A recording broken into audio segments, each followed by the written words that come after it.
In this video, we are going to see about the AC characteristics of an op-amp.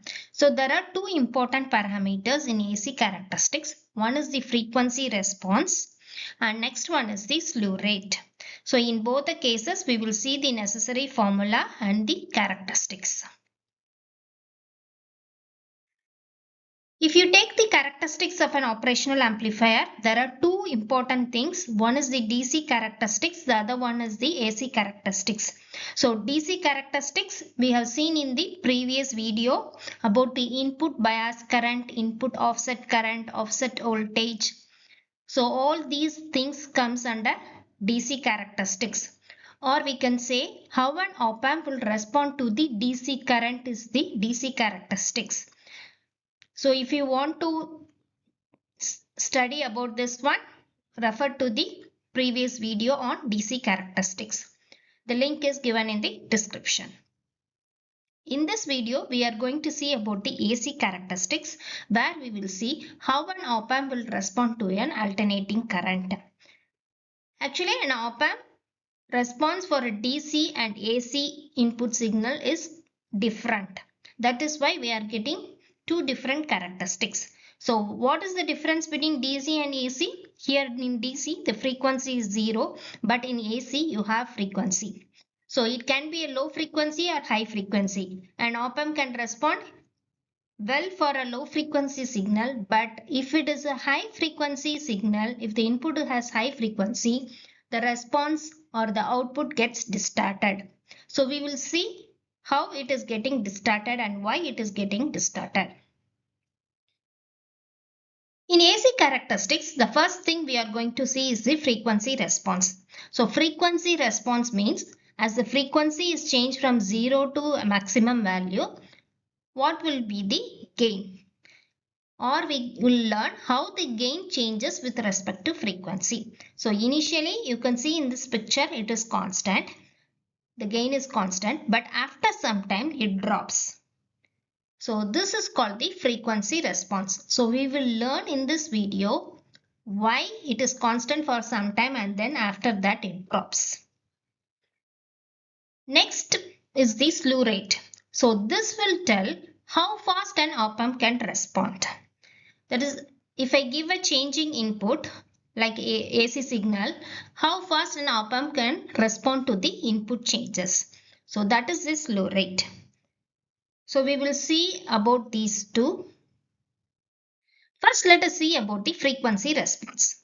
We have seen that in an ideal op amp, the bandwidth should be infinite. So infinite means actually the gain should be constant for all the frequency. But in practical op amp, that is not possible. So as the frequency increases, bandwidth is here only. So here it is marked clearly, this is the bandwidth. It means that it is a range of frequency for which the gain of the op amp is constant, almost constant.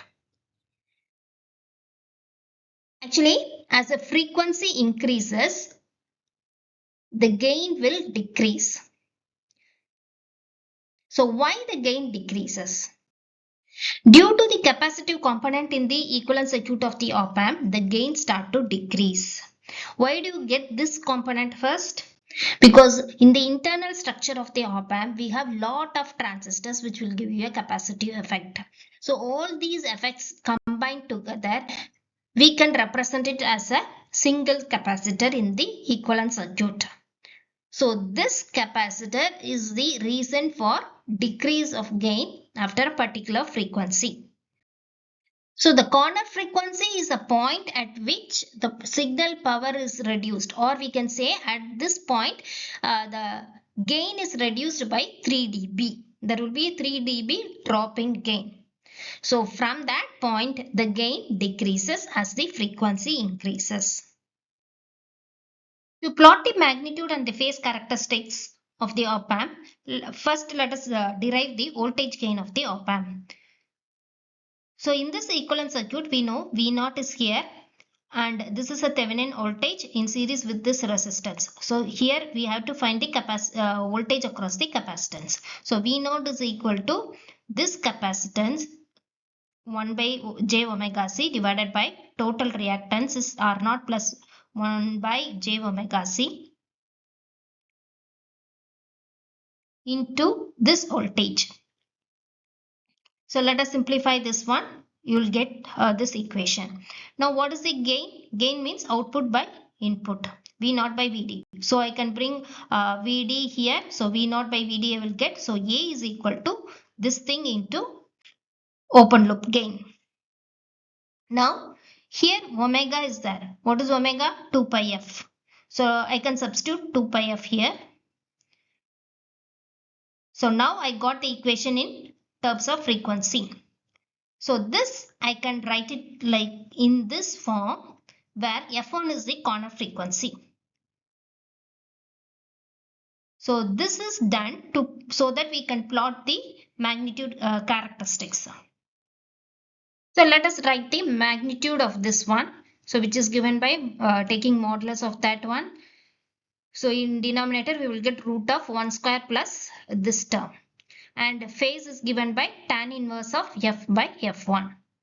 Now we will plot the magnitude and the phase characteristics.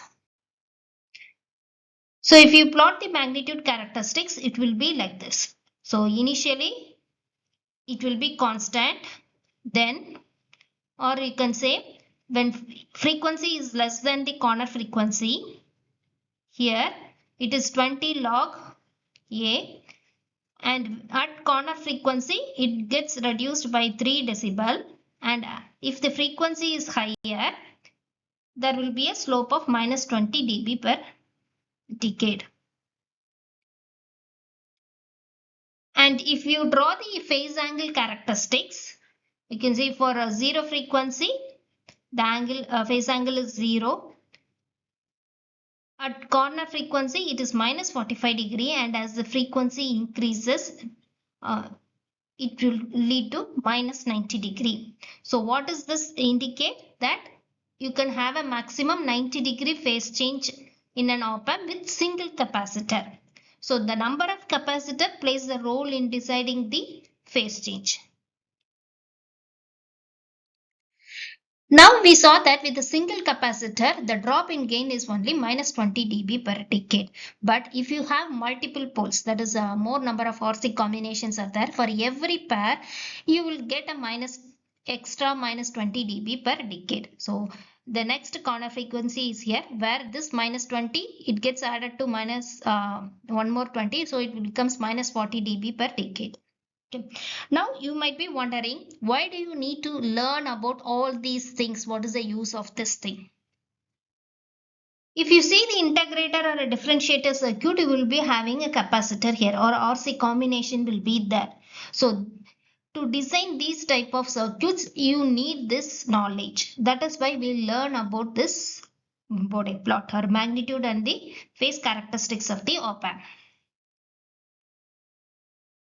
So far we have seen about the open loop op-amp, or we have derived the equation for the voltage gain of a open loop op-amp. Open loop op-amp means it's an op-amp without feedback. So the output voltage of this op-amp is given by A into the Vd. Here this A or the gain is a very high value. But what is the drawback is that at low frequency the gain will be very high, but there will be a sharp drop in gain at high frequency. And mostly these open loop op-amps are unstable. So that is why to get a control over our output, we normally prefer closed loop op-amp. Closed loop, especially with negative feedback. So in feedback means we are taking a part of the output and feeding to the input side. So with closed loop configuration, we are able to get a flatter response over wide range of frequency. That is, the bandwidth will increase. So compared to open loop, closed loop of op-amp gives you a higher bandwidth, and this is considered to be more stable compared to the open loop condition. If you see this characteristic, we can see that open loop gain is 100, but it is constant only for 10 Hz. Only till this frequency it is constant. After that the gain drops. Whereas if you see the closed loop gain, which is shown in red color, the gain has dropped from 100 to 40. But it is constant for 10 power 4 hertz, which is nothing but 10k. So closed loop gain will reduce, but you can use it for a wide range of frequency. So we normally choose closed loop response of op-amp. The next parameter in AC characteristics is the slew rate. Slew rate means if I give a input like this, I am giving a step input, I should get the same thing as the output. But op-amp takes some time to respond to this change in input. So if this input is of high frequency, op-amp cannot respond quickly. It takes some time. So this is called the slew rate. So let us see in detail. So what causes slew rate? By seeing the waveform itself, we can say it is because of capacitance. So capacitance takes time to charge as well as to discharge. So it cannot respond immediately. So what is the effect of this one? When you give a high frequency input like this, whether it is a sine wave or a square wave, the op-amp may give you a triangular wave or any distorted wave as output. So the rate at which the voltage across the capacitor increases is given by SR stands for slew rate. Slew rate is equal to dVc by dt. So Vc means voltage across the capacitor at the maximum condition, that is equal to I by C. I is the current and C is the capacitor. If you see the data sheet of this op-amp, you can see slew rate is given at 25 degrees Celsius. It is 0.5 volt per microsecond. For an ideal op-amp, we know slew rate should be infinite. But practically, if you see, this particular op-amp has only 0.5 volt per microsecond.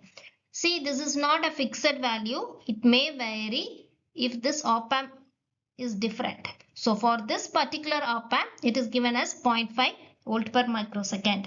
But there are high frequency op-amps also where this slew rate will be a higher one. To get an undistorted output. Normally, op-amps are used as voltage followers. Voltage follower means the output follows the input. Just it is a unity gain amplifier. So whatever I give in the input, I should get at the output. Suppose if I give a sinusoidal waveform of Vm sin omega t, then output should also be Vm sin omega t. But the input frequency is important. If I give a very high frequency, the op-amp may not respond. So I should know what is the maximum frequency I can give for the input signal. Now input and output is there. Let us calculate the slew rate of the op-amp. Slew rate is equal to dV0 by dt. So V0 is this one. Let us differentiate this one. So if I differentiate, I will get omega Vm cos omega t. So what is given here? You have to find the maximum condition from this. So when cos omega t will be maximum value can be equal to 1 only. So slew rate is equal to omega into Vm. What is omega? 2 pi f is omega. So 2 pi f Vm. Slew rate is normally expressed in volt per microsecond. So let us divide this by 10 power 6 so that you can write the slew rate in terms of volt per microsecond. You can leave it as such, or you can write it for pi. I can substitute the value as 3.14. So 2 into 3.14 will give you 6.28. So any equation is okay. From this equation, we can find what is the maximum frequency of the input signal, which will give you undistorted output. So F is equal to slew rate divided by 6.28 into Vm. Vm is the maximum value of the sinusoidal signal. So the points to remember here are AC characteristics mean the response of an op-amp for small sinusoidal signals. There are two important things in AC characteristics. One is the frequency response, that is how an op-amp will respond to the changes in frequency. So it will be, the gain is constant for low frequency Whereas as the frequency increases, the gain will decrease. And moreover, if you have a single capacitor circuit, maximum 90-degree phase change can occur in an op-amp. As the number of poles increases, the gain decrease rate will also change, phase angle also will change. Then the next one is the slew rate, which will tell you how fast an op-amp output can change with respect to change in input. So slew rate is given by this formula, where I is the current and C is the capacitor. So to get undistorted output, the maximum frequency can be this one. F max can be given by this formula. So slew rate limits the response speed of an op-amp, and it also a function of temperature. Slew rate will decrease with increase in temperature, and op-amp with a wide bandwidth have better slew rate. It means that in closed loop, op-amp can give you a better response.